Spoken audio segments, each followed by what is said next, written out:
Salut, donc bienvenue dans cette vidéo. Donc aujourd'hui, on va faire une analyse technique sur le marché du Forex. Donc on va analyser les principales paires du Forex pour mieux trader durant la semaine. Donc c'est l'analyse technique que je vais utiliser durant la semaine. Et ensuite, sur cette analyse technique, on va utiliser un plan de trading pour pouvoir trader et prendre des positions à partir de l'analyse qu'on aura fait. Donc on va d'abord analyser les principales paires du Forex et on va d'abord commencer par l'euro-dollar, qui est la paire majeure sur le Forex. Donc ici sur l'euro-dollar, la semaine dernière, j'avais dit qu'on partait plutôt à la baisse. Pourquoi? Parce que finalement on était sur le niveau des indices. Donc on voit qu'ici on a un niveau de support et finalement le cours arrivait sur le niveau des indices. Et j'avais dit potentiellement qu'on pouvait retester le niveau des indices. Donc simplement qu'on vienne le retester parce que c'est un niveau de support et que de toute façon la tendance est plutôt baissière. Donc on voit qu'ici la tendance est vraiment plus à la baisse. Donc voilà, finalement, on pouvait avoir des objectifs plutôt à la baisse. Alors ce qui s'est passé ici, c'est que le prix est resté à l'intérieur d'un range. Donc finalement, on est parti à la hausse, mais on est revenu sur le niveau qui correspond à ce sommet ici. Et finalement, on a rebondi sur le niveau des 1,11. Donc on a franchi très légèrement au-dessus, mais ensuite on a rebondi sur ce niveau-là. Puisque de toute façon, ce qu'il faut voir ici sur l'euro-dollar, c'est qu'on est baissier. Sur le long terme, on est baissier. Ici, même sur le très long terme, on est baissier. Et sur le moyen terme, du coup, on est plutôt baissier. Pourquoi? Parce qu'on est plutôt dans le haut du canal baissier. Donc peu importe la manière dont on trace le canal, de toute manière, on est dans une tendance long terme baissière. Et ici, on va plutôt chercher des opportunités à la baisse. Donc des opportunités à la baisse, on peut en avoir par ici, mais on va en avoir forcément sur les niveaux les plus hauts. Donc on va chercher à vendre sur les niveaux les plus hauts. Et ici, c'est ce qui se passe. Donc ici, on est sur les niveaux les plus hauts, mais on est dans une tendance baissière. Donc finalement, on va pouvoir viser des niveaux à la baisse. Donc sur l'euro-dollar, je vais rester baissier pour la semaine prochaine et même pour les semaines à venir. Pourquoi? Parce que simplement la tendance est baissière. Donc la tendance est globalement baissière et ici on est sur le haut d'une tendance baissière. Donc ça veut dire que finalement on va plutôt partir à la baisse et on va rester dans la tendance. De toute façon, tant qu'on reste dans la tendance baissière, on va plutôt partir à la baisse et on va plutôt avoir des objectifs à la baisse. Donc ici, le principal objectif si on part à la baisse, ce sera le niveau des indices. Le niveau des indices, c'est un niveau sur lequel on a rebondi deux fois, donc on est venu le tester deux fois ici. À chaque fois, on a rebondi dessus, donc on peut très bien venir sur le niveau des indices. Et cette fois-ci, si on vient sur le niveau des indices, on pourrait très bien le franchir pour partir plus à la baisse, puisque à terme, si on franchit ce niveau-là, on partira plus à la baisse. Et si on part plus à la baisse, on visera ce creux ici et même ensuite en dessous. Donc pour le moment, sur cette paire, je vais rester plutôt baissier. On s'attend clairement plutôt à un mouvement baissier. Et le principal objectif, ça va être le niveau des indices. Et ensuite, on va voir comment le prix réagit une fois qu'on arrive sur ce niveau. Mais vraiment, sur l'euro-dollar, on reste baissier. On est inscrit vraiment dans une tendance baissière. Et pour l'instant, le principal objectif, ça va être le niveau des indices à la baisse. Et ensuite, s'il est franchi, on partira plus à la baisse. Ensuite, sur la paire GBP-USD, donc livre sterling face au dollar américain. Donc ici, on est clairement haussier sur cette paire depuis à peu près début août. On est clairement plutôt dans une tendance haussière. Donc le cours a plutôt tendance à monter. Donc globalement, on a eu quand même des forts mouvements à la hausse et des mouvements de stagnation et de correction, mais on a quand même toujours des gros mouvements à la hausse. Donc ici, on a encore un mouvement à la hausse, et finalement, on arrive sur le niveau des 1,31, et on a franchi le niveau des 1,31, donc ça c'est encore un signal à la hausse. D'ailleurs, la semaine dernière, j'avais dit qu'on partait plutôt à la hausse. Pourquoi? Parce que simplement, on arrivait sur un niveau de résistance, on l'a franchi, donc on partait plus à la hausse, on visait les plus hauts sommets ici, on est arrivé dessus, on les a refranchis, on arrive sur le niveau des 1,31, on le franchit, et ensuite on marque vraiment un chandelier haussier clairement au-dessus de ce niveau-là, et ensuite on a un chandelier baissier juste après. Donc qu'est-ce que ça veut dire? Ça veut dire simplement que ici, on a eu une hausse qui était vraiment très forte, on a franchi des niveaux de résistance, donc tout ça c'est haussier. Maintenant, on arrive sur un niveau important, on a marqué un pullback ici avec une mèche sur ce chandelier baissier, donc finalement, ça veut dire qu'on peut s'attendre à une stagnation ou à une correction, mais que à terme, on va pouvoir reprendre la tendance haussière. Pourquoi? Parce que de toute manière, depuis août, on est toujours dans une tendance haussière, on a des forts mouvements haussiers et à chaque fois, on a une petite correction ou alors une période de stagnation. Donc ici, le mouvement haussier peut tout à fait continuer. Maintenant, on va s'attendre à une période de stagnation ou à une petite correction.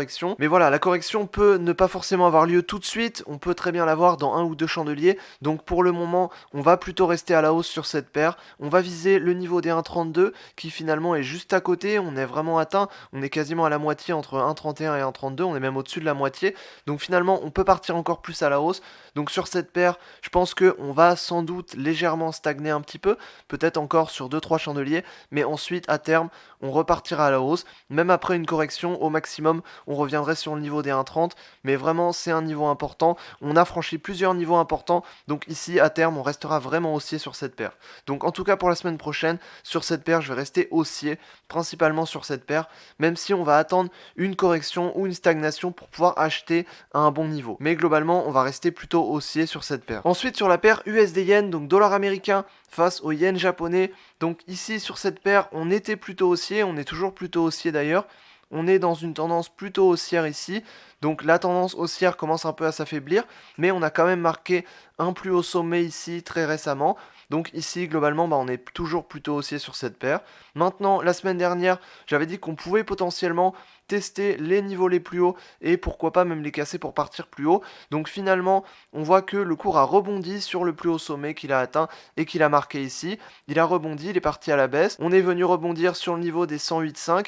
Donc c'est un niveau important. Finalement, on est dessus à peu près. Donc ici, on est toujours plutôt haussier. On est toujours sur un creux qui est quand même plus haut que les anciens creux.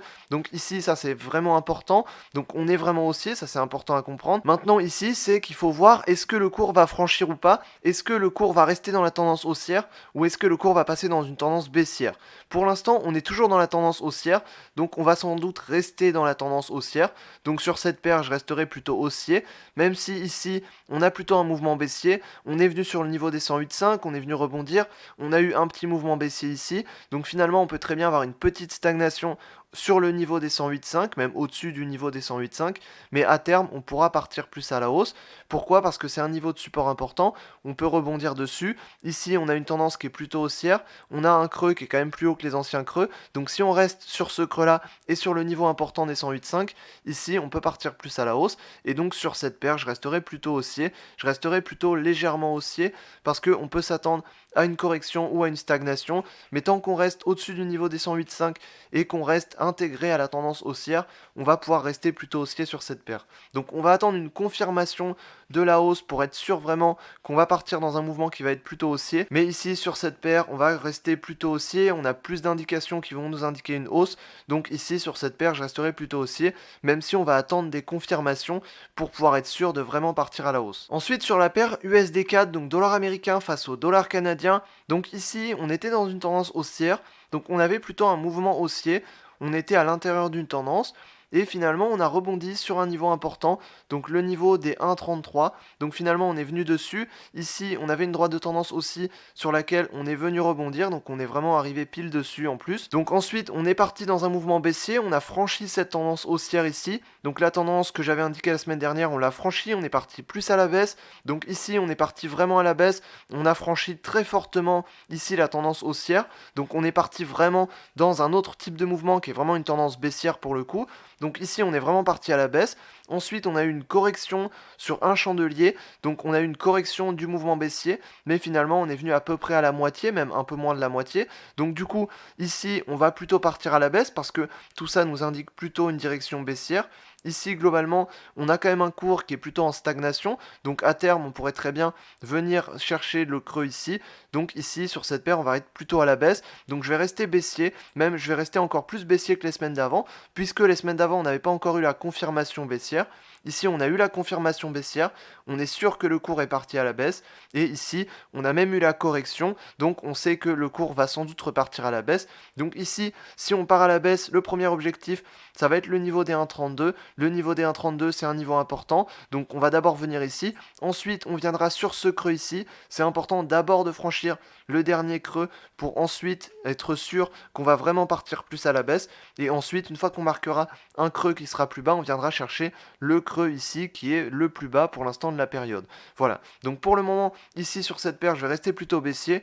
Et les principaux objectifs, ça va être d'abord le niveau des 1,32. Donc on va d'abord viser un niveau qui va être un peu intermédiaire, comme par exemple le niveau des 1,322 ici. Donc ça sera d'abord les premiers niveaux pour une direction baissière et ensuite on visera les niveaux plus à la baisse. Donc ici, sur cette paire, on a une confirmation baissière, on a franchi la tendance haussière à la baisse. Donc ici, on part vraiment plus à la baisse sur cette paire pour cette semaine. Ensuite, sur la paire AUD-USD, donc dollar australien face au dollar américain. Donc ici, on était dans une tendance plutôt baissière. Donc de toute façon, sur le long terme, on est dans une tendance vraiment baissière. Donc ici, on a eu un mouvement baissier. Finalement, on est parti plus à la baisse. La semaine dernière, j'avais dit qu'on pouvait viser le niveau des 0,675, donc c'est un niveau important ici. Finalement, on n'est pas venu sur ce niveau, on a marqué plutôt une correction. Donc la correction, on est venu la marquer notamment avec ces deux chandeliers ici. Donc on est venu sur le niveau des 0,685, donc c'est un niveau de résistance important. Et finalement, on est venu sur ce niveau-là, on a rebondi dessus. Et finalement, ensuite, la suite logique de ça, c'est finalement qu'on parte à la baisse. Donc simplement ici, on est dans une tendance baissière. On a eu un grand mouvement baissier, on s'est arrêté sur un niveau, on a marqué une correction qui est à peu près à la moitié, sur un niveau de résistance important, et finalement on peut tout à fait partir à la baisse juste après un mouvement comme ça. Donc ici on rebondit sur un niveau de résistance, donc de toute manière même si on part à la hausse, au maximum on viendrait chercher le niveau des 0,688 ici, qui correspond également à cette droite de tendance. Donc de toute manière, on ne serait pas monté bien haut. Par contre, à la baisse, on a des niveaux qui sont beaucoup plus importants, notamment le niveau des 0,68, le niveau des 0,675 et ensuite le niveau des 0,67 qui, si lui va être franchi, on va partir encore plus à la baisse. Donc pour le moment, on va viser des niveaux qui sont un peu plus proches du prix, notamment le niveau des 0,68. Donc ici, on va rester sur ce niveau-là. On part vraiment sur un rebond sur le niveau des 0,685. Donc ici, le prix arrive sur ce niveau, il rebondit dessus, et ensuite on repart à la baisse. Donc du coup, ici, on va viser les plus bas pour l'instant de cette petite stagnation, et à terme, dans pas si longtemps, on visera le niveau des 0,68 ici, et à terme, on partira encore plus à la baisse. Donc sur cette paire ici, on a une tendance long terme qui est vraiment baissière, et finalement, on vient se réintégrer dans cette tendance baissière. Donc ici, c'est à ce moment-là qu'on aurait des mouvements intéressants, qu'on a les débuts des mouvements baissiers qui peuvent être intéressants. Donc c'est sur ces niveaux-là, et sur les niveaux un peu plus hauts, que ça peut être intéressant. Donc ici, on va vraiment partir à la baisse sur cette paire, en tout cas pour cette semaine. Ensuite, sur la paire NZD-USD, donc dollar néo-zélandais face au dollar américain, donc ici, on était plutôt dans une stagnation finalement, puisque ici, sur le long terme, on a eu quand même une grande tendance baissière, mais on a quand même eu également des grandes corrections, on a quand même eu des tendances haussières également, et des fortes périodes de stagnation. Donc ici, on a eu notamment une période de stagnation qui était quand même légèrement haussière, qui était quand même sur fond de tendance haussière, mais on a eu quand même une grande période de stagnation. Et ici, on a eu un grand chandelier haussier, même plusieurs chandeliers haussiers. Donc on a eu une grande hausse juste après cette stagnation. Donc cette stagnation était sur le niveau des 0,644. Donc c'était un niveau important. On a rebondi dessus plusieurs fois. Et finalement, on a franchi ce niveau-là très fortement, avec même le niveau des 0,65. Et on a franchi encore les niveaux d'après. Et finalement, on est venu sur le niveau des 0,657. Donc c'est un niveau de résistance important. Historiquement également, c'est un niveau de résistance et de support important. Donc ici, sur cette paire, on voit que très clairement, on est parti à la hausse. La semaine dernière, j'avais dit qu'on pouvait plutôt stagner parce qu'on était dans une période de stagnation. Mais j'avais dit que s'il y avait du potentiel et s'il y avait un mouvement possible, on partait plutôt à la hausse. Donc ici, on est clairement parti très à la hausse. On est parti vraiment dans un mouvement très fort à la hausse. Et finalement, qu'est-ce qu'on peut dire pour la suite? Bah simplement la suite ici, on serait tenté de dire que le mouvement haussier peut continuer, mais sur chaque mouvement haussier et surtout les grands mouvements haussiers comme ça, on va avoir une correction. Donc au maximum, on viendrait sur le niveau des 0,66, mais à un moment donné, on aura forcément une correction. Donc bien sûr qu'ici, on restera haussier. On est dans une tendance haussière depuis début octobre, donc sans doute qu'on va rester dans cette tendance haussière et rester dans cette dynamique haussière. Mais ici, on va s'attendre aussi à une correction. Donc si le mouvement haussier continue, la correction peut très bien être assez petite, mais si le mouvement haussier ralentit un petit peu, dans ce cas-là, on aura une correction un peu plus grande. Donc au maximum, on aurait une correction qui viendrait par exemple sur le niveau des 0,648 ici. Donc ce serait un niveau important. C'est un niveau qui correspond également à des sommets importants. Donc ce serait un niveau possible, c'est un niveau psychologique également. Donc voilà, on pourrait partir très bien dans une correction. Maintenant ici, tant qu'on n'a pas de vraie confirmation de correction, on ne peut pas dire tout de suite qu'on aurait une correction. Donc sur cette paire, bien sûr que sur le long terme et sur le moyen terme, on resterait haussier. Maintenant, sur le court terme, je resterai plutôt baissier. Pourquoi? Parce que ici, on va s'attendre principalement à une correction.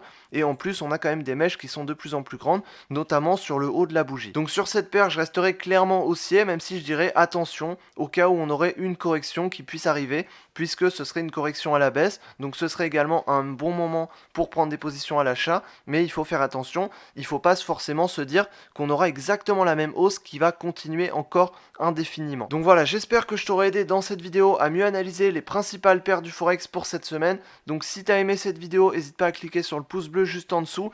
Et surtout, si tu veux apprendre le trading, apprendre à faire du trading, apprendre à gagner de l'argent en trading, apprendre les bases de la bourse, il y a tous les liens en description. Donc tu cliques sur les liens en description et tu peux accéder à une formation gratuite qui te permet d'apprendre les bases de la bourse et du trading.